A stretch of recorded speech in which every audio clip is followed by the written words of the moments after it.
e cila i adreson nevojat e qytetarëve të Kosovës. Si mund diskutoni kur ju thoni çashtu i bën diçka që ju t'jeni kandidat për kryeministër nga opozita, por edhe zoti Abdigjiku thot ne diskutojmë ose mund të bëhet pjesë e qeverisë nëse jemi në pozitën e kryeministrit, duke përjashtuar vetëvendosjen. Ka fjalën për ju, nuk e garantoj fundin e procesit qysh do të jetë. Du me besu pozitivisht. Ju besoni se ju takon të bëni kryeministër i një qeverie nga opozita, por nuk thoni se kjo do të mbetet deri në fund. Jo, po tham që ne jemi të gatshëm me bisedu, edhe jemi të gatshëm me bisedu në atë mënyrë sipas rezultatit zgjedhor, sipas vullnetit qytetarëve të Kosovës, sipas radhës. Me pas qenë kundërta, sigurisht se jam i bindur, po tham me bindje të plotë, që Partia Demokratike e Kosovës kish me marrë pjesë në qeveri si pas fuqisë saj politike në kuvend. S'kum ndru kur gjë, kam konsistencë këtë pikë. Edhe para zgjedhjeve, edhe gjatë procesit zgjedhor, edhe tash pas zgjedhjeve, njëjtin qëndrim e kam. Ju, opozita sot për sot, edhe me këtë qartësim, edhe nga kryesia e LDK-s, një gjë e ka të përbashkët. Pra, ju po e përsërisni, nuk ka qeveri me vetëvendosjen, LDK-ja nuk ka qeveri me vetëvendosjen, AK nuk ka qeveri me vetëvendosjen.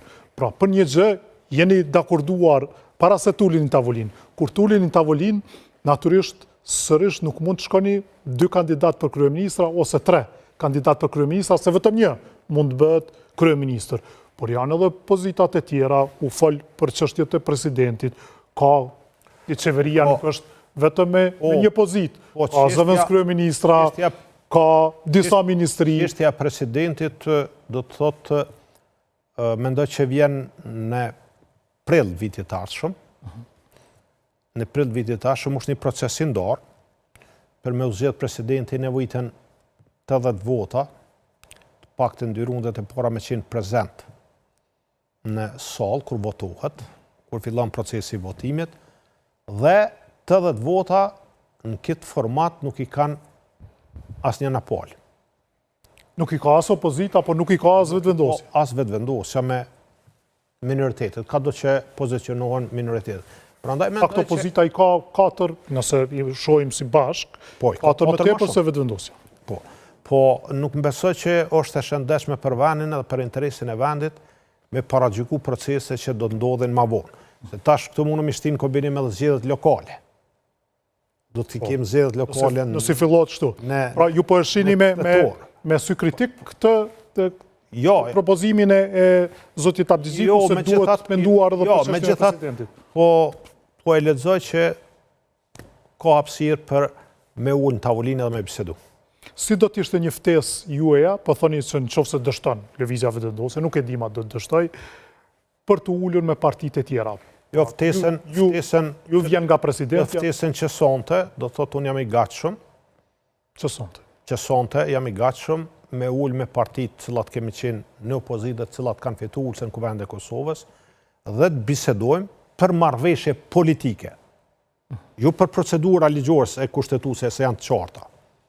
Për jashtim të zgjedhjes kryetarit të Kuvendit.